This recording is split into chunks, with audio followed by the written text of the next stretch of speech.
Cuando desarrollamos aplicaciones nos vamos encontrando en el camino con diferentes problemas y obstáculos para los que el framework en sí mismo no ofrece una solución específica. Por ejemplo, revisando el formulario de notas me encontré con que en algún momento perdimos la capacidad de que el formulario de edición recupere los valores del registro de la nota que se está editando. Por ejemplo, si vamos a esta nota importante que está en el grupo familia, vamos al formulario de edición, vemos que el campo grupo no selecciona automáticamente el grupo familia y el checkbox de es importante tampoco se selecciona automáticamente, que son los valores que debería tener por defecto ya que estamos editando esta nota con estos valores. Ahora bien, si vamos al view para ver cuál es el problema, vemos que para el caso de grupo no estamos especificando nunca cuándo uno de los options debe estar seleccionado.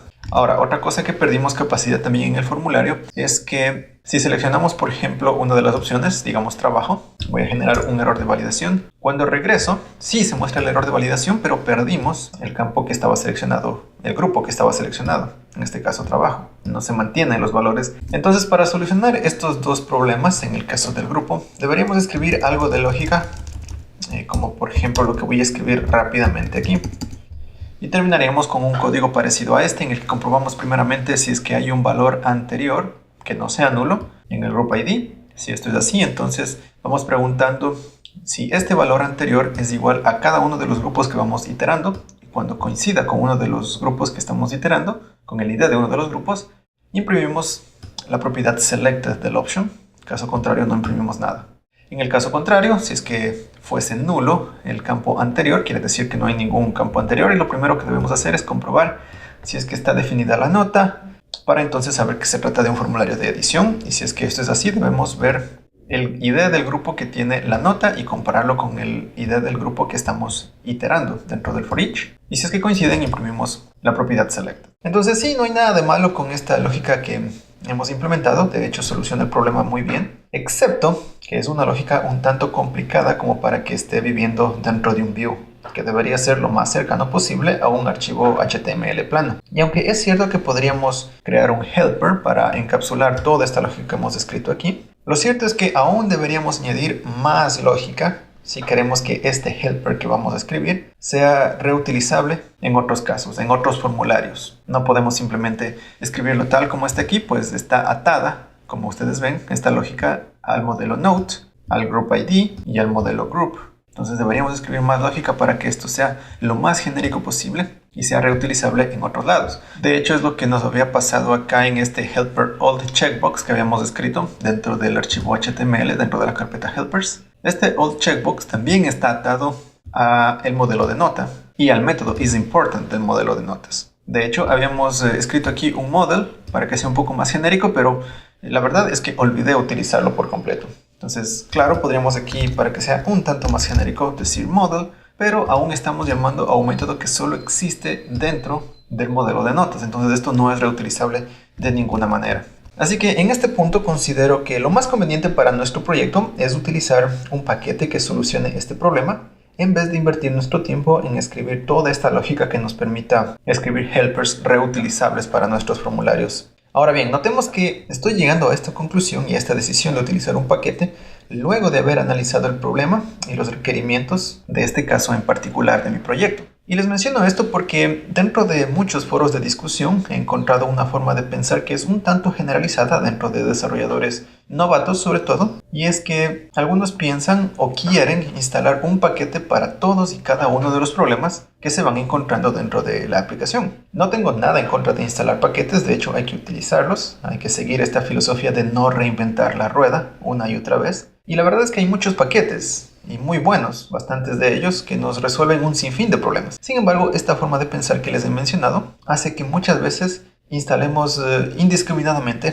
paquetes con grandes características y funcionalidades y en la práctica terminemos utilizando solamente una o dos de las características más básicas de esos paquetes. He visto mucha gente que instala paquetes con grandes características para el control de roles y usuarios, por ejemplo, de roles y permisos, cuando lo que en realidad su proyecto necesitaba en particular era simplemente una fila más en la tabla de usuarios para almacenar un indicador del nivel de usuario. Muchas veces en proyectos sencillos eso es lo único que se necesita. Nuevamente, no hay nada de malo en utilizar estos paquetes, pero siempre debemos hacer un análisis previo de nuestra aplicación, de nuestro requerimiento y nuestro problema para entonces decidir si necesitamos una solución sencilla escrita por nosotros mismos o si definitivamente necesitamos un paquete. En nuestro caso vamos a pretender que tenemos muchos más formularios en nuestra aplicación y que este es un problema que vamos a afrontar una y otra vez. Entonces vamos a instalar un paquete que nos solucione este problema. Vamos a ir a la página de Laravel Collective, que es una página que tiene bastantes paquetes muy buenos, y en esta ocasión vamos a hacer uso específicamente de este paquete HTML. Ahora bien, aunque aquí en la página está documentado únicamente hasta la versión 5.4, que corresponde con la versión 5.4 de Laravel, si vamos al repositorio en GitHub, podemos ver que para el paquete HTML tenemos las ramas 5.5 y 5.6 para las versiones de Laravel correspondientes. Así que no hay problema, podemos utilizarlo con nuestro proyecto que está escrito en 5.5. Vamos a las instrucciones de instalación y, como siempre, para instalar paquetes en Laravel, como seguramente lo saben, utilizamos Composer. Entonces vamos a copiar esta instrucción de aquí. Vamos a ir al terminal y a pegar la instrucción y cambiar únicamente la versión 5.5 para que sea compatible con nuestra versión 5.5 de Laravel. Ejecutamos para instalar. Y una vez que termino de instalar, vamos a regresar a las instrucciones. Y nos dice que el siguiente paso es especificar estos providers y estos aliases dentro de nuestra configuración en el archivo app.php. Ahora bien, si es que están trabajando en versiones de Laravel de 5.4 hacia atrás, deben seguir este paso. Si trabajamos en 5.5 en adelante, podemos saltarnos este paso, ya que este paquete de HTML hace uso de una nueva característica de Laravel a partir de la versión 5.5, y esta característica se llama Package Discovery, que lo que hace es que los paquetes puedan especificar a Laravel dónde se encuentran estos providers y estos aliases para no tener que estarlos registrando manualmente. Laravel Collective, desde su versión 5.5 en adelante, se aprovecha de esta característica nueva de Laravel, y eso podemos comprobarlo aquí en el terminal, cuando vemos que después de haber instalado el paquete, vemos que automáticamente descubrió el Service Provider y los aliases de Laravel Collective HTML. Muy bien, entonces vamos a empezar a utilizar el paquete. Lo primero que vamos a hacer es ver cómo podemos escribir formularios. Vemos aquí bajo la sección Opening a Form que tenemos esta instrucción mediante la cual nosotros podemos escribir un formulario o la apertura de un formulario. Entonces, si vamos acá a Sublime, vamos a ir a nuestro formulario de edición en edit.blade.php y vamos a comentar este HTML plano y reemplazarlo por la instrucción de Laravel Collective HTML. Entonces decimos form, el facade form, el método open y especificamos la URL. En este caso nuestra URL era esta de aquí. Vamos a copiarla y pegarla aquí. Ya no necesitamos la sintaxis de doble corchete, ya que estamos dentro de PHP. Es como si estuviésemos escribiendo PHP puro aquí, así que podemos hacer esto, o también podríamos hacer una concatenación de esta manera, pero me gusta más así. Y vemos también que nos dice que podemos especificar el método mediante el cual se va a enviar el formulario. En este caso el método es patch, recuerden que habíamos especificado acá el método patch, y vamos a ver el resultado de esto en el navegador. Vamos a ir acá. Aún no recargo todavía, así que vamos a inspeccionar el elemento y ver inicialmente lo que teníamos. Es esta etiqueta de aquí que habíamos escrito en HTML plano. Ahora voy a recargar la página y vemos que el resultado es prácticamente el mismo. Es un formulario que se va a enviar por método post a esta URL y ha añadido algunos parámetros de HTML automáticamente. Ahora bien, si nos fijamos, hay algunos campos que están duplicados. El método mediante el cual Laravel va a tratar esta petición post como una petición de tipo patch, y también el input del token para la protección CRF.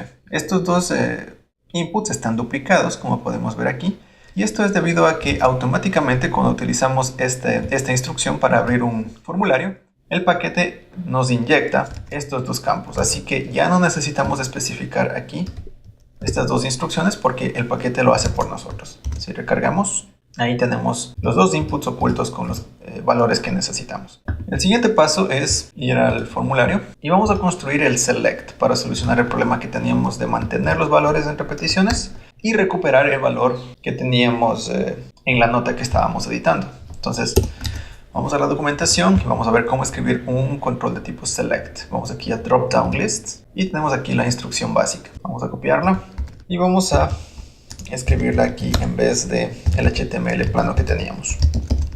Entonces, el facade form, el método select y el primer parámetro es el nombre del control, el nombre del select. En nuestro caso era group ID. Entonces, group ID. El segundo parámetro es un array con todas las opciones que va a mostrar este select. Dejemos estos datos de ejemplo en este momento. El tercer parámetro es el valor que va a estar seleccionado por defecto.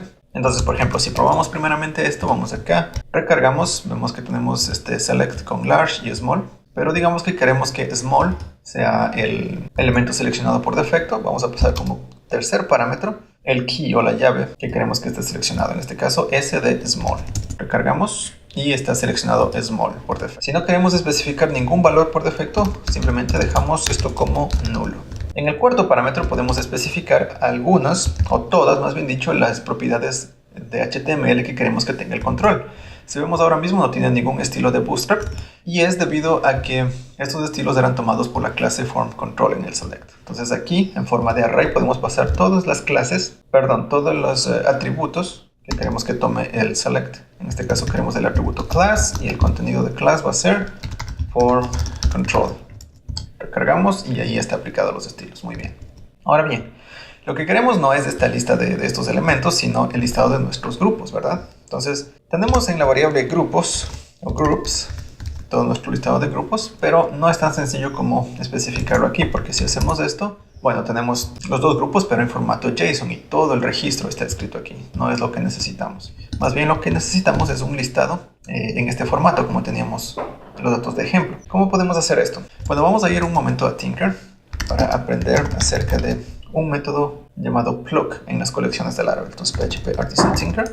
Y por ejemplo, si decimos app nodes, lo vamos a hacer con grupos, app groups, app group all, vemos que tenemos todos los grupos que están en nuestra base de datos. Ahora bien, existe un método de las colecciones llamado plug. Entonces, digamos que yo quiero poner dentro de una variable g todos los grupos, app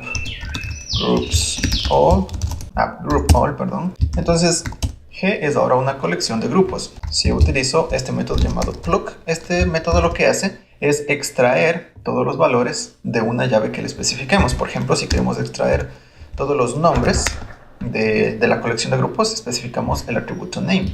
Si ejecutamos esto, tenemos un array con familia y trabajo. Entonces lo que podemos aquí hacer es decir groups plug name.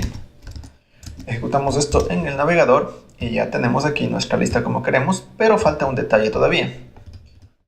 Si vemos aquí, los nombres están bien, pero los IDs no están bien. Familia tiene el ID 0 y trabajo el ID 1, que no son los correspondientes a los IDs en la base de datos. Simplemente está asignando estos números desde el 0 consecutivamente, tal como está construido en el array. Entonces, si vamos acá nuevamente a Tinker, plug puede recibir un segundo parámetro que es el campo de donde debe sacar los keys para el array. En este caso, ID. Ejecutamos esto y ahora sí, me asigna el 1 a familia y el 2 a trabajo. Entonces vamos a regresar a Sublime y vamos a pasarle el segundo parámetro como ID. Regresamos, ejecutamos esto y ahora sí, 1 para familia y 2 para trabajo. Correcto. Ahora, inclusive podemos hacer lo siguiente.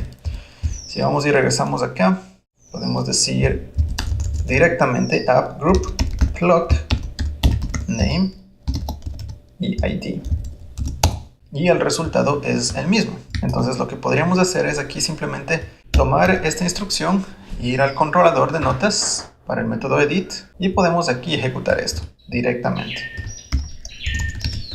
Group plug name y ID. Entonces aquí lo que vamos a pasar es simplemente el array con los grupos en este formato de aquí. Entonces si regresamos y recargamos, funciona de la misma manera. Muy bien. Comprobemos si se mantiene el valor cuando hay errores de validación. Vamos a borrar esto de aquí. Está seleccionado trabajo y voy a dar clic en actualizar. Hay el error de validación y se mantiene en efecto el valor que habíamos seleccionado, correcto. Antes de hacer que seleccione por defecto el valor del registro de la nota que estamos editando, vamos a trabajar con el campo checkbox de important. Entonces vamos a tomar todo esto, voy a comentar y voy a buscar la instrucción que se necesita para escribir checkbox. Vamos acá, vemos aquí checkboxes and radio buttons. Vamos a tomar, esta es la instrucción que necesitamos. Vamos a utilizarla. El facade form con el método checkbox. Primer parámetro es el nombre. En nuestro caso el nombre del checkbox es important. Y el valor que le habíamos asignado es 1. Entonces vamos al navegador, recargamos esto. Vamos a ver ahora si se mantiene el valor cuando hay errores de validación. Entonces selecciono, voy a generar este error de validación, está chequeado. Y tenemos los errores de validación y se mantiene, sí, se mantiene el checkbox activo. Vamos a trabajar con los dos a la vez, está seleccionado trabajo y es importante, actualizamos, error de validación y se mantienen los dos valores, muy bien. Algo que teníamos en el checkbox anterior y que no tenemos aquí todavía es que teníamos un valor vacío como primera opción, un option que decía ninguno. ¿Cómo podemos duplicar este comportamiento? Bueno, vamos acá en el cuarto parámetro, vamos a especificar el atributo placeholder. Y dentro del placeholder vamos a escribir este mensaje que teníamos ahí, ninguno. Vamos acá, cargamos nuevamente y ahí está, ninguno. Vamos ahora con este problema de que debería estar cargado automáticamente cuando es un formulario de edición, el grupo familia, y debería estar chequeado. Es importante porque la nota 3 es una nota importante. Si vamos acá a la documentación nuevamente, podemos ver que tenemos algo que se llama Form Model Binding. Form Model Binding lo que es, o lo que hace, es popular o llenar los campos de un formulario basados en el contenido de un modelo. En nuestro caso queremos que el formulario se llene basándose en el modelo de la nota que le estamos pasando. Entonces para hacer eso debemos utilizar, en vez de Form Open para abrir los formularios, Form Model. Entonces si vamos acá y vamos al formulario de edición, debemos reemplazar esto, Form Model. Y nos dice que el primer parámetro que va a recibir es el modelo que estamos editando en este caso. Entonces, en nuestro caso lo que estamos editando es una nota, el modelo Note. Y con simplemente haber hecho eso, si vamos acá y recargamos, vemos que se selecciona automáticamente familia y se chequeó, es importante. Internamente lo que hace el paquete es tomar el modelo de nota y buscar dentro de él los campos Group ID y los campos Important. Toma sus valores y los aplica en el control. De esta manera selecciona automáticamente familia y chequea, es importante. Esto quiere decir que podríamos reemplazar nuestra anterior lógica que habíamos escrito aquí utilizando las instrucciones del paquete. Entonces podríamos hacer aquí algo como form text. Para un input de tipo texto, el primer parámetro siempre es el nombre, que tiene que coincidir obviamente con el atributo del modelo, title. Segundo parámetro, el valor que quiere por defecto, null. Y como tercer parámetro vamos a escribir todos los atributos de HTML que queramos que tenga el control. Entonces en este caso class, form control. También tenemos que tenga un placeholder. Y el texto del placeholder decía escriba el título. Hacemos lo mismo para el text area, vamos a comentarlo. Aquí decimos form text area. El primer parámetro es el nombre. Segundo parámetro, valor por defecto. Y el tercer parámetro, el array con los atributos de HTML. Probemos esto en el navegador. Vamos acá, cargamos y tenemos el comportamiento correcto. Se cargan todos los datos automáticamente basándose en el modelo que habíamos pasado gracias a Form Model Binding. Y los valores se mantienen entre petición y petición. Ahora bien, si nos fijamos en el formulario de creación, vemos que abrimos y cerramos el formulario con las etiquetas planas de HTML. Incluimos el campo CSRF Field manualmente también. Y cuando incluimos el formulario, este view partial del form, este HTML plano convive junto con las instrucciones del paquete. No hay ningún problema con esto, ya que lo que hacen estas instrucciones simplemente es renderizar o imprimir etiquetas HTML planas con los parámetros que nosotros le pasamos aquí. Entonces, si vamos al formulario de creación, nos encontramos con que funciona perfectamente. Excepto esta parte de aquí, del grupo. Recordemos que habíamos utilizado el método pluck para pasar únicamente el array en el formato que necesitábamos con los grupos. Entonces la única corrección que tenemos que hacer es ir a Node Controller y tomar esta instrucción y reemplazarla por la que teníamos aquí. Así le pasamos únicamente el array con los nombres y los IDs de los grupos. Vamos acá, recargamos y ya funciona bien. Todo está correcto. También se mantienen entre petición y petición los valores. Entonces, si van a tener bastantes formularios, van a manejar muchos formularios en su aplicación, sobre todo formularios de edición, pueden utilizar este paquete Laravel Collective. Es un paquete muy bueno y muy sencillo de utilizar. Eso ha sido todo por este video. Nos vemos la próxima vez.